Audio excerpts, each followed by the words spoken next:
I'm Bob Hoffman with Epiphany Now. Epiphany Now is on a mission to create a revolution of positive transformational experiences through acts of kindness. I'm hosting a series of live interviews Monday through Friday with individuals who are doing just that. They either do it on their own or they represent organizations. Tonight, I am pleased to have with us Shelley, who is the director of the Shiawassee County Homeless Angels. How you doing? Hey, good, Bob. Thank you so much for having us tonight. Absolutely, Shelley. Well, for those who don't know, what is the Homeless Angel Program? We are a shelter program. We have two shelters. We have the Lansing campus and the Owasso campus. I'm the director of the Owasso campus, which opened October 19th of 2019. Since opening, we have 15 families or individuals that have gotten into housing in that very short amount of time. We're pretty proud of that. That's incredible. Yeah, and so basically, go ahead. Sorry, go ahead. We serve our people through case management and working on, we bring them in where they're at, we kind of meet them where they are, and we move from there into what the needs are that need to be met initially to get going, and then we start working on the housing. That's wonderful. Now, what separates you from Lansing, or is it basically the same organization? We're under the same organization. We are communal living, so ours is 2 dorm rooms, 10 men, 10 women, and then we have 2 family rooms within the communal living area. So is there a typical homeless person that you run into? I would say no. Everybody's story is different. So it might be something as a fire, a tornado that has people become homeless that way, or it might be just a situation of somebody lost their job. They lose their housing through becoming homeless by losing their jobs, or a spouse moves out, things of that nature happen. So it's always different, I think, for everybody.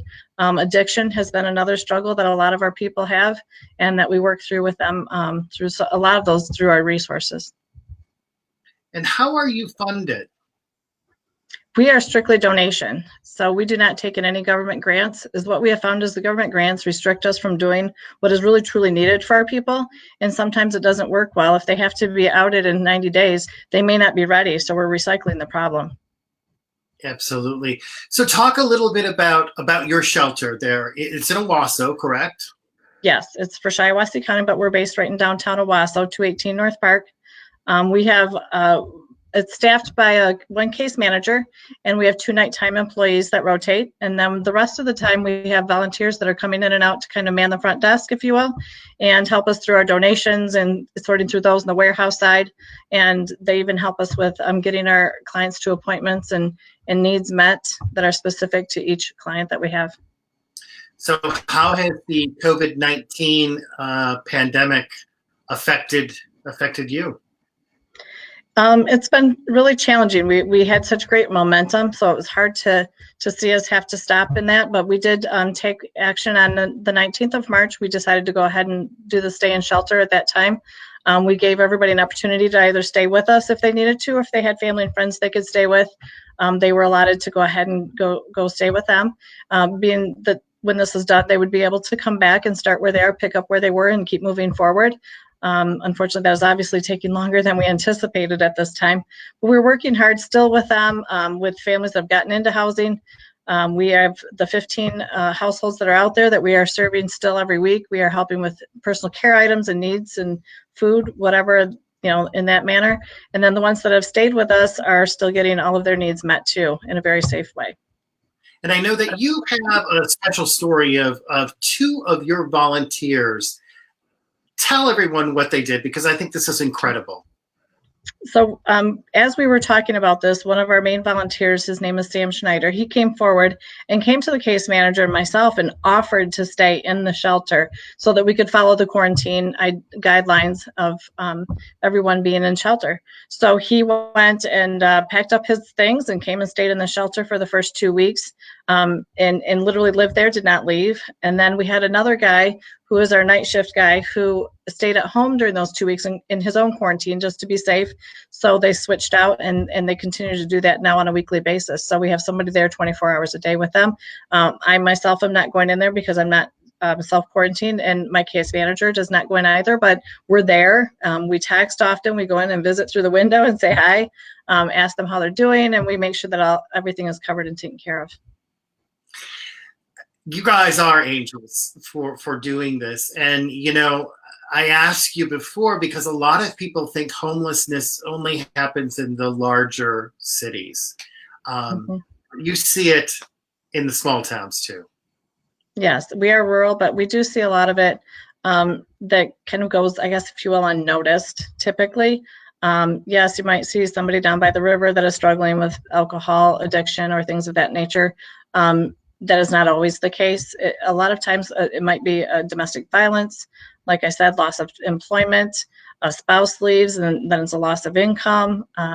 We've had so many different stories that way. We do work closely with our drug court program and our mental health court programs in trying to see people back onto their feet through the courts. And we have taken people right from jail and rehab that have contacted us to work on that second chance, third chance, whatever that might look like. I always ask everyone when we finish up the interview, tell me something good. Well, we have a couple of great things going on. I want to mention first that we would not be open if it wasn't for our volunteers. So first and foremost, we are so grateful for our volunteers and donors, and they make a lot of great things happen every day. One special story that is always going to stay near and dear to my heart is when we had two young girls that are still in high school. They are sisters, 18 and 19 years old, that came to stay with us. They came to visit with their older sister who was at college just to see if it might be a fit for them. Mom was evicted from her home, and the girls had to figure some things out in a hurry. So I was happy to meet with them while I was cautiously excited about the idea of having them there. We said we'd give it a try and see how it went, and they've been with us since the beginning of November. They've both completed high school with honors. They are both working on getting employment. Actually, they were honors. Yes, they graduated with honors, and we are hoping to celebrate in some manner here soon of that. But in the meantime, they both were looking at working at Mackinac Island this summer. We were just doing a FaceTime interview up there at the bicycle shop on Mackinac Island, which would be so cool, just to give them another experience and something to do. But in the most exciting piece to all of this is their older sister is at Saginaw Valley State University. The two girls have gotten accepted into college with the sister. So while being homeless, they are carrying the good grades. They are doing all they need to do with the help of the awesome staff at Owasso Public Schools. They were able to apply. They worked through their FAFSA, and they're going to go up this fall and be with their sister and stay up there in a dorm and go to college. Shelley, what's that like for you when you hear those success stories? Well, it makes us all feel like we've found our purpose. We are doing the right things. Learning along the way. We still have a lot to learn. We're newer to this as in Owasso, but we've developed some great relationships through DHHS, CACS, which is helping us with our housing funds, and even community mental health, the drug courts. We're really working hard on those partnerships to help our people best succeed in getting back onto their feet. You know, we want people to be productive members of society, and everybody deserves that chance. Yeah, absolutely. We have scrolling across the screen 2 websites, and I'm just wondering if you can tell us about your website. So it's homelessenglish.org. I'm going to show you, I don't know if you can see it or not, our SOS program, Sleepover Safe. So our Sleepover Safe program, for basically $20 a month, auto deduct right out of your account, will pay for one night at the shelter, one full night at the shelter with all of our services, a warm bed, a hot meal, and our case management team.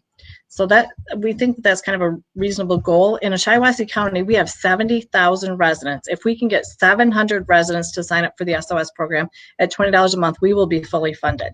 Beyond that, you can make a one-time donation on there too. And that is just one of the great things that we have, being that we are strictly donation. Yeah, absolutely. Shelley, thank you for what you do. Thank you to all the volunteers that help you. And you're making a true difference, and you're all angels and heroes in my book. So we appreciate you taking time out tonight. Thank you, Bob. We appreciate you having us, and everybody have a great day. All right. And if you like what you see here, we're going to do this Monday through Friday. So we'll be back on Monday. Like our Facebook group. like our Facebook page, and spread the good news. We want to hear from you. What is happening in your world that's good? We'll see you on Monday.